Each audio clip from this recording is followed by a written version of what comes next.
ওখানে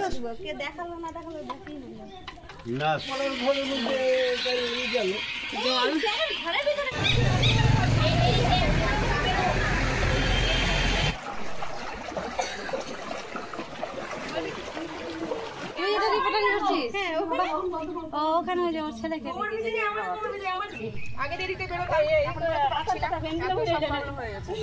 এক জায়গায় আমাদের বাড়িতে ব্লক হয়ে গেছে আমাদের একটা হালকার উপরে চলো না ভিডিও সাহেবের কাছে থানা কলোনি, ঠিক আছে। এবার আমাদের সমস্যা হচ্ছে, মেন সমস্যা হচ্ছে আমাদের এখানে কোনো ড্রেনের ব্যবস্থা নেই।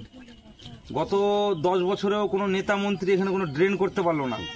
আমাদের বাড়ির পাশে চিন্ময় দেবে এমএলএ আছে, গেল 5 বছর আগে দীপালি বিশ্বাস এমএলএ ছিল, তারাও কোনো উদ্যোগ নেয়নি। প্লাস এই এমএলএও কোনো উদ্যোগ নেই। প্রধান অঞ্চলের কেউ পঞ্চায়েত কোনো কিছু কেউ ব্যবস্থা নিচ্ছে না।